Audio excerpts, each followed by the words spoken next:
बहुत स्वागत है आपका फ्रीडम एक्सप्रेस में। मैं हूं अंसरुल बारी। सीए आंदोलन को लेकर के एक चेहरा उभर कर के सामने आया था, सुमैया राणा का। हालांकि उनकी बाद में गिरफ्तारी भी हुई और आज वो हमारे साथ हैं। हम उनसे तमाम चीजों को समझने की कोशिश करेंगे कि आखिर किस तरह से सीए आंदोलन में वो शरीक हुई, क्या सोच करके वो आई थी और गिरफ्तारी हुई। पूरा जो मामला है, चूंकि उत्तर प्रदेश में ये चीजें उभर करके आए कि बड़े पैमाने पर लोगों की गिरफ्तारियां हुई। वहां पर जो है लोगों की आवाज दबाने की कोशिश की गई, जुल्म ज्यादती का शिकार भी बनाया गया। तो उनसे हम तमाम चीजों को समझने की कोशिश करेंगे क्योंकि हमारे साथ इस वक्त सुमैया खुद मौजूद हैं। वो फिलहाल संविधान बचाओ देश बचाओ की को कन्वीनर भी हैं, शायरा भी हैं, एक्टिविस्ट भी हैं। जाहिर है तो आज वो हमारे साथ हैं। सुमैया, आपका बहुत बहुत स्वागत है फ्रीडम बहुत एक्सप्रेस में। शुक्रिया दावत हम के लिए। आपसे यही जानना चाहेंगे कि किस तरह से इस पूरे आंदोलन में आपका इन्वॉल्वमेंट हुआ है। बहुत बहुत शुक्रिया पहले तो ये कि आपने मदऊ किया, मैं अपनी बात यहाँ रख सकूंगी इस प्लेटफॉर्म के लिए। जी।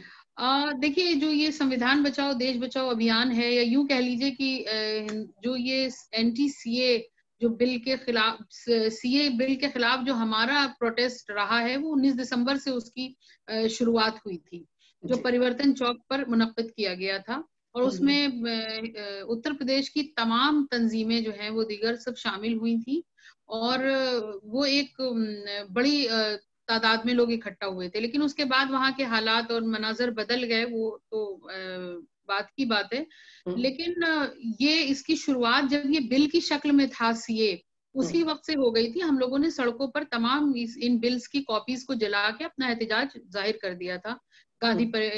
गांधी प्रतिमा पे। हम्म। उसके बाद जब 19 दिसंबर को इतना हंगामा मच गया और उसकी शक्ल ही अलग हो गई, पुलिस ने जो ज्यादतियां की, एक मॉब आया था। हम्म। मैंने इससे पहले भी एक चैनल है बीबीसी, उस पर ये पूरा एक मंजर नामा है उसके ऊपर, कि हम्म। किस तरीके से मैंने अपनी आंखों से देखा था परिवर्तन चौक पे। और हाई कोर्ट की तरफ से, जो पुराना हाई कोर्ट है, उधर से एक मॉब आया था जिसके हाथ में चप्पल ईंटे पत्थर थे, हम्म। और वो बरसाए गए। और उसको ये कह दिया गया कि वो हम लोग जो वहां पर एहतजाज कर रहे थे, वो एहतजाजियों ने इस तरह की हरकत की थी, ऐसा बिल्कुल नहीं था। उसके बाद पुलिस ने, जो उत्तर प्रदेश पुलिस है, उसने घरों में घुस के पुराने लखनऊ में, चाहे वो हुसैनाबाद हो, चाहे वो ठाकुरगंज हो, चाहे वो मदेगंज हो, उन हम्म। सब जगहों पे लोगों के घरों में घुस के हमारी जो दीनी किताबें हैं, कुरान है, उनकी बेहुरमती की, औरतों के साथ बदतमीजी की, ये सब कुछ हुआ। नहीं तो उसके सुमैया, ये बाद सब ऐसा क्यों हो रहा था? किस लिए इस तरह असल की में चीजें की जा रही थी? जी जी मैं बताती हूँ, क्योंकि इनको ये बात मालूम थी कि ये एक एहतजाज की शक्ल ले रहा है, और इसको दूसरा मोड़ दे करके हम इसको बलवाई इसमें साबित कर देंगे लोगों को, और इसका रुख बदल देंगे। और उसमें इनको बहुत कामयाबी मिली थी, क्योंकि हम्म। वो, और इसको खास कर ये एक मुसलमान का नाम देना चाह रहे थे कि हम्म। ये मुस्लिम वर्सेस हिंदू लड़ाई है, जबकि ये बिल्कुल इसमें हिंदू मुस्लिम की बात नहीं है। उस हम्म। वक्त में जितने बड़े एक्टिविस्ट थे, मैं हम्म। आपसे बहुत जिम्मेदारी से कह रही हूँ, उस वक्त जितने बड़े एक्टिविस्ट थे, देवर ऑल नॉन मुस्लिम्स। वो हम्म। सारे नॉन मुस्लिम्स थे। मैं यहाँ पर नाम नहीं लूंगी क्योंकि वो ऑलरेडी पहले से परेशानी में है, बहुत गवर्नमेंट हम्म। उनको परेशान कर रही है। तो हम्म। हम खुद उनकी इक़्तिदार में, यानी कि उनके पीछे चल करके हमने एक्टिविज्म सीखा है। एक्टिविस्ट, एज ए एक्टिविस्ट में काम कर रही हूँ। तो हम्म। ये कह देना कि हिंदू मुस्लिम, ये गलत है। हाँ, लेकिन जो पुलिस ने बर्बरता दिखाई थी, वो सिर्फ मुसलमानों के साथ दिखाई थी। नहीं सुमैया, और आपने कहा। इन्होंने जिन लोगों को गिरफ्तार किया, इनसे ये पूछा जाए कि क्या उसमें सिर्फ मुसलमान थे? उसमें बड़े एक्टिविस्ट थे, चाहे वो आर एस दारापुरी सर हो, जो रिटायर्ड आईपीएस हैं, चाहे वो दीपक कबीर जी हो, और चाहे तमाम और भीम अंबेडकर जी हैं। वो सारे लोग जो हैं, ये तो मुसलमान नहीं थे, लेकिन वो सब इस चीज के खिलाफ थे कि हमारे संविधान में इस तरह की छेड़छाड़ करना, कि इसको हिंदू मुस्लिम में बांट देना, जबकि हमारा मुल्क जो है वो लोकतंत्र की मिसाल है पूरी दुनिया में। आप उसको खत्म करना चाहते हैं, उसके वजूद को खत्म करना चाहते हैं। मेरी लड़ाई जो थी वो सिर्फ इसी के लिए थी कि हम संविधान के लिए लड़ रहे हैं। सुमैया, एक चीज हम आपसे ये जानना चाहेंगे। आपने कहा कि आप संविधान को बचाने के लिए लड़ाई लड़ रही थी। संविधान को बचाने के लिए तमाम लोग सड़कों पर उतरे हुए थे। सरकार कह रही है कि नहीं, संविधान का यहाँ पर कोई मसला नहीं है और संविधान तो अपनी जगह पे मजबूत है। और जिस तरह से ये चीजें की जा रही थी, वो किसी के इशारे पे की जा रही थी। इस तरह की बातें हो रही थी। आपको लगता है कि संविधान बचाना जरूरी हो गया था? देखिए, ये जो लोग ये बातें कर रहे हैं कि इसमें संविधान को कहीं से चोट नहीं पहुंच रही थी, तो या तो उन्होंने संविधान पढ़ा नहीं है। पहले जाकर के वो संविधान को पढ़ें, समझें कि उसमें क्या लिखा है और ये कौन से बिल्स पास करा रहे हैं। तब उनकी समझ में ये आएगा कि ये जो बिल पास कराना चाह रहे थे या जो इन्होंने कानून बना दिया है वो संविधान के उलट है। हमारा संविधान का प्रियम्बल जो शुरू ही we the people of India से होता है, उसको आप वी हटा करके I the people of India करना चाह रहे हैं।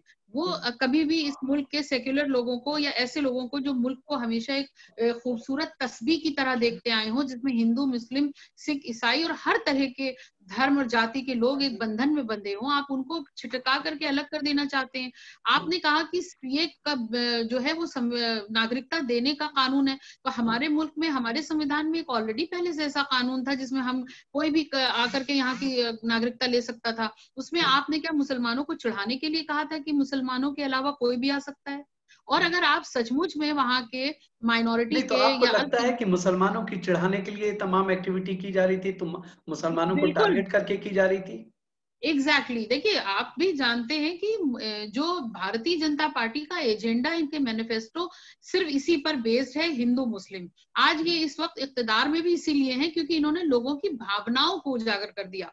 नहीं, तो धर्म जो होता है एक, बीजेपी ये भी तो कह रही है कि सबका साथ सबका विकास, प्रधानमंत्री ने ये नारा दिया, फिर ये कंट्राडिक्शन क्यों है?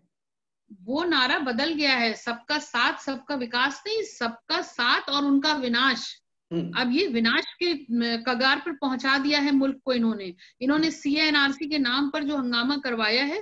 देखिए, बगावत की शुरुआत हो चुकी है मुल्क में, इसको ये रोक नहीं सकते। मैं इस शेर के साथ अपनी इस आगे वाली बात को आगाज करूंगी कि लाख पहरे लगे हों शहर के दरवाजों पर, लाख पहरे लगे हों शहर के दरवाजों पर, इनकलाब आने को होता है तो आ जाता है। तो अब अगर ये सोच रहे हो कि इनकलाब को ये रोक देंगे ये कह करके कि सब कुछ ठीक है और सबका साथ सबका विकास, सबका साथ भी लोगों को दिख रहा है और सबका विनाश भी लोगों को दिख रहा है। इन्होंने जो हिंदू मुस्लिम में बांटा था, मंदिर का मुद्दा लाए थे, उस वक्त में भी मुसलमानों ने खामोशी से उस मसले को एक्सेप्ट किया, लेकिन इनको फिर आगे कुछ चलाना था। इन्होंने सोचा कि अब ये नवंबर में मस्जिद का मसला भी हल हो गया, मंदिर बन जाएगा, उसके बाद अब नया क्या किया जाए, तो ये सीएनआरसी ले आए। फिर उसमें एक लगा दिया कि मुसलमान इसमें से जो है एक्सक्लूड कर देंगे हम। उसके बाद इन्हें मालूम था कि ये बवाल होगा, उस बवाल का भी ये फायदा उठाना चाहेंगे। तो देखिए, पूरी तरीके से ये दमनकारी नीतियों पे ये सरकार बनती है और उसके बाद इन्होंने पूरे मुल्क का बेड़ा गर्क करके रख दिया है। वो किसी भी तबके का इंसान हो, सिर्फ हिंदू मुसलमान नहीं, उसमें चाहे छोटा हो चाहे बड़ा हो, उन सब लोगों को इन्होंने नुकसान पहुंचाया है। और सबसे मेन बात, जो इनके अपने बड़े उद्योगपति थे, जो कारोबारी थे, उनको उन्होंने देश का पैसा लेकर के आराम से दूसरे दरवाजे से नहीं, तो बाहर आप ये मानती हैं कि आज की तारीख में भारत का संविधान क्यों जरूरी हो गया है बचाना? देखिए, जो हिंदुस्तान का जो संविधान है या किसी भी मुल्क का जो आईन होता है, वो इंसान को उस मुल्क में रहने के हकूक देता है, उसको ये बताता है कि आप इन चीजों के साथ इस मुल्क में सेफली रहेंगे।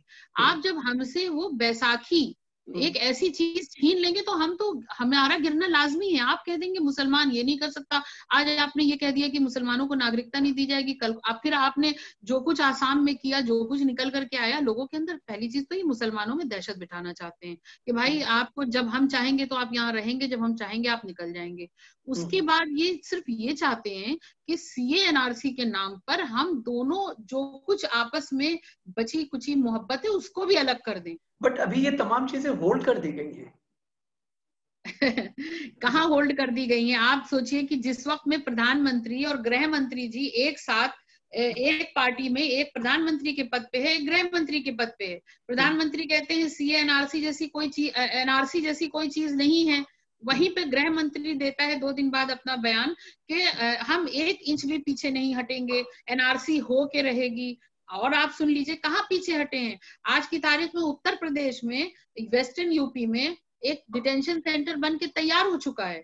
तो देखिए, अब ये इन्होंने खेल अंदर अंदर कर रहे हैं। इन्होंने इस लॉकडाउन का फायदा उठाया, इसके पीछे ये जब जिस दिन ये पर्दा हटेगा उस दिन बहुत बड़ा एक तूफान आने वाला है, क्योंकि इन्होंने पर्दे के पीछे बहुत सारे ऐसे नाटक रच रखे हैं जो सामने आने बाकी हैं। अच्छा सुमैया, यंगर जनरेशन की अगर हम बात कर लें, तो जिस तरह से टेलीविजन आज यंगर जनरेशन को दिखा रहा है, आप भी उस तरह से उसे मानते हैं?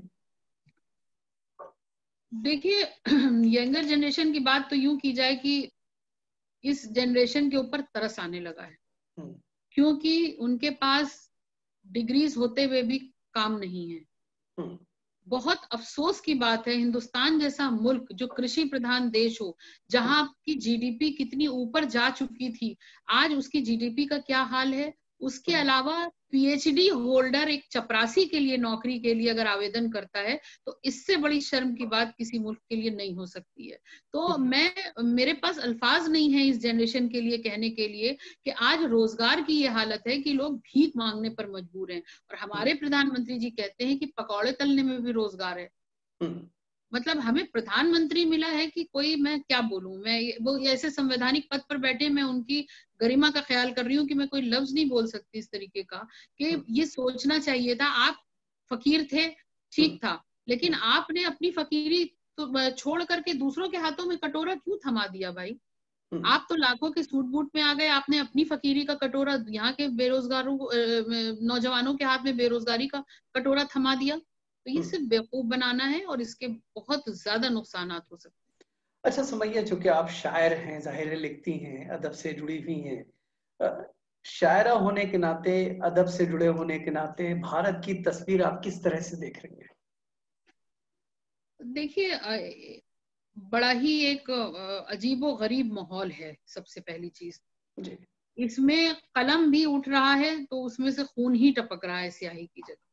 हम्म, क्योंकि जो हालात, अगर मुझे एक आप अदीब समझ रहे हैं और उस नजरिए से बात कर रहे हैं, तो मैं, मेरे पास इस वक्त वो अल्फाज नहीं है। जो मैंने हाईवे पे लोगों को नंगे पैर चल के आते देखा है, दिल्ली से, कोई गुजरात से, हम्म, और उस वक्त कलम उठाने की हिम्मत भी नहीं हुई। और मेरी अपनी बात करें तो मैंने आज की तारीख में, सिवाय एक किताब जो मैं बगावतनामा लिख रही हूँ इस मुल्क की जो ये तबाही का आलम मचा हुआ है उस पर, और जिस तरह लोग निकल करके बाहर आ रहे हैं, उसके अलावा मैंने कुछ नहीं लिखा, क्योंकि मेरे पास अल्फाज नहीं है। हम्म, लेकिन मैं बार बार ये कहती हूँ, इस पूरे हिंदुस्तान पे हम्म, महिलाओं के अगर हवाले से बात की जाए, जो सड़क पर निकल करके आके उन्होंने बेगम हजरत महल और झांसी की रानी का रूप दिखाया, यहाँ पर ये बता दिया कि ये सरजमीन हिंदुस्तान जो है वो बागियों की जमीन रही है, उन्हें अपना हक लेना, अपनी जमीन को वापस लेना बखूबी आता है। उस हम्म, पर मैंने शुरू से और आखिर दिन तक एक शेर पढ़ा कि हम्म, कदम बढ़ाने में खतरा है जान का, लेकिन हम्म, कदम बढ़ाने में खतरा है जान का, लेकिन मैं लौटती हूँ तो सारा वकार जाता है। हम्म, तो अब बात वकार की है, बात हमारे वजूद की है, हमारे मुल्क की है, हमारे मुल्क के संविधान की है। हम्म, उससे हम एक, वो कहते हैं कि हम 1 इंच पीछे नहीं हटेंगे, हम्म। मैं कहती हूँ गृह मंत्री जी से कि हम 1 मिलीमीटर भी पीछे नहीं हटेंगे। अगला कदम क्या होगा फिर आपका? देखिए अभी तो कोविड की वजह से जो ये पैंडेमिक मुल्क में आ गया था, उसकी वजह से हम लोगों ने अपने जो पैर कदम, कुछ जो कदम थे वो वापस लिए गए। हालांकि कुछ लोगों के इल्जामात थे कि शायद प्रोटेस्ट को बंद कर दिया गया। बिल्कुल भी नहीं, हमारा ये एहतजाज वक्ती तौर पर हमने वाइंड अप किया था कि ये मामले जो है थोड़ा सा निपट जाए कोविड वाले, उसके बाद हम फिर से शुरू करेंगे। लेकिन अभी भी देखिए 8 सितंबर को हमने खाली थाली बजाने जाना था मुख्यमंत्री जी के आवास के पास, तो हम्म, इन्होंने हमें नजर बंद कर दिया तकरीबन हम्म, 1 हफ्ते तक। पूरी हम्म, पुलिस फोर्स लगा करके, ऐसी फोर्स थी कि लग रहा था किसी आतंकवादी को इन्होंने कैद किया हुआ हो। तो हम्म, बहरहाल ये वक्त वक्त पे ये अपने जुल्म और मजालिम का मतलब मुजाहरा कर देते हैं।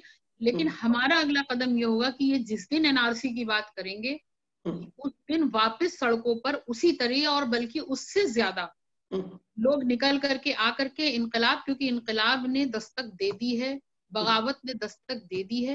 ये हम्म, कितने लोगों को जेल में डालेंगे, इनको एक दिन ऐसा आएगा कि हम्म, इतने लोग होंगे कि इनको लोगों के घरों को जेल बनाना पड़ेगा। वरना जेलों में इतनी जगह नहीं है कि हिंदुस्तान की वो अवाम जो मुल्क से मोहब्बत करती है उनको ये जेलों में डाल सके। बिल्कुल। एक आखिरी सवाल आपसे ये जानना चाहेंगे कि जिस तरह से सीए एनआरसी पूरे प्रदर्शन के दौरान जो है, जो तमाम लोग उभर करके सामने आए थे, उनको तरह तरह से जो है दिल्ली दंगों को लेकर के, दिल्ली की जो हिंसा हुई थी, और उस हिंसा में उनको इन्वॉल्व करके जो है गिरफ्तार किया जा रहा है, उनके खिलाफ जो है चार्जशीट दाखिल की जा रही है। क्या यहाँ पर आवाज दबाने का ये एक तरीका है, इस तरह से ये किया जा रहा है? बिल्कुल, देखिए मैं आपको एक छोटा सा सीन बताऊंगी। ये 17 जनवरी को जब हम लोग इकट्ठा हुए वहां पर घंटाघर पे, उस वक्त सर्दी का आलम आप समझ सकते होंगे कि क्या होगा। उस वक्त खुले आसमान के नीचे और कोहरा इतना था कि 1 मीटर की दूरी पे कुछ दिखाई नहीं दे रहा था। और हमारे जिन भाइयों ने हमारे लिए कोयले ला के रखे थे, पुलिस ने आके उसके ऊपर पानी डाल दिया कि कोयले नहीं जलेंगे। और वही पुलिस प्रशासन, नगर निगम उनको कई क्विंटल लकड़ी और कोयला ला करके देती है, वो आग ताप रहे होते हैं और उन्हीं के सामने, उन्हीं की सरकार के सामने बेटी बचाओ बेटी पढ़ाओ और मुस्लिम महिलाओं को हक दिलाने वाली बात करने वाली सरकार की पुलिस के सामने महिलाएं 80 साल की भी थी, 75, 10 साल, 15 साल, वो सब रात भर बिना किसी शेड के ठिठुरती रही। और from the very first day और आखिर दिन जिस दिन प्रोटेस्ट का था उस दिन तक बिना शेड के रही। और नतीजा ये हुआ कि उस बारिश, तूफान, ठंड में हमारे प्रोटेस्ट से घंटाघर से 4 महिलाओं का इंतकाल हो गया, डेथ हो गई उनकी। उसके बाद हमारे ऊपर शेड डालने की इजाजत नहीं थी, वो पुलिस के लिए रैन बसेरे बनाए गए थे। तो देखिए ये जितना परेशान कर सकते हैं, हमारे कंबल छीन करके लेकर के भागे। मैं उनके पीछे ही चीखती भी भाग रही थी कि चोर है उत्तर प्रदेश की पुलिस, हमारे कंबल वापस करो। शर्म नहीं आती उत्तर प्रदेश पुलिस को, ना प्रशासन को, ना शासन को। एक चीज, दूसरी चीज, जो इन्होंने मुकदमे लादे हैं वो ऐसे ऐसे लोगों के लिए लादे हैं जिनके वहां 2 वक्त खाने को भी नहीं है। आप बताइए कि किस तरीके से इमदाद करके लोगों के लिए मुकदमे लड़े गए, उनके बॉन्ड्स भरे गए हैं, ये सिर्फ हम लोग जान सकते हैं। लेकिन ये परेशान कर रहे हैं। इनको ये शर्म नहीं आई कि उस दंगे में 2 बच्चों की एक माँ को इन्होंने टारगेट किया, उसको कितना मारा पुलिस ने, और खुद आईपीएस लेवल के लोगों ने मारा। और उसके बाद जब वो रिहा होके आ गई तो उसका पोस्टर लगवा दिया गया चौराहे के ऊपर। और वहां से जब बच्चे निकलते हैं, उसके स्कूल जाने वाले बच्चे, तो उसके फ्रेंड्स बोलते हैं कि तुम्हारी मम्मी की फोटो लगी है, क्या वो चोर हैं, क्या वो डाकू हैं? तो पूरी तरीके से इन्होंने जुल्म की इंतहा क्रॉस कर कर रखी है। लेकिन मैं दाद दूंगी, मैं मुबारकबाद दूंगी तमाम सोशल एक्टिविस्ट और तंजीमों को और ऐसे लोगों को जो आज भी इस चीज के लिए अडिग हैं कि हम कत्ल होना हमें मंजूर है, लेकिन राना हमसे कातिल की सिफारिश नहीं होने वाली। हम कत्ल हो जाएंगे लेकिन कातिल की सिफारिश कभी नहीं करेंगे। नहीं तो गांधी का देश बदल रहा है। गांधी जी ने अगर एक तरफ अहिंसा का बोलबाला था, तो गांधी जी के उस अहिंसा वाले अभियान में सुभाष चंद्र बोस का भी बहुत बड़ा रोल था, चंद्रशेखर आजाद का भी बहुत बड़ा रोल था।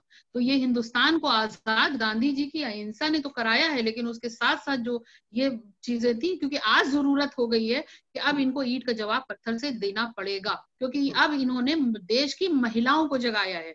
पुरुषों को ये ले जाते थे, जेल में डाल देते थे। आज भी हमारे मुख्यमंत्री जी एक इतने बड़े संवैधानिक पद पर बैठने के बाद कहते हैं कि महिलाओं को चौराहे पे बैठा के पुरुष बैठे हुए। ये चीफ मिनिस्टर की लैंग्वेज हो, क्या कर सकती हैं आपको और आप क्या कर लेंगे, ये आने वाला वक्त बताएं। चलिए बहुत बहुत शुक्रिया। ये थी सुमैया राणा साहब जो हमसे बातचीत कर रही थी। उनका साफ तौर पे मानना यही है कि संविधान को बचाने के लिए, देश को बचाने के लिए अब तमाम लोग जाग चुके हैं, महिलाएं अब सारी चीजों को समझ चुकी हैं। बहुत बहुत शुक्रिया बातचीत करने के लिए।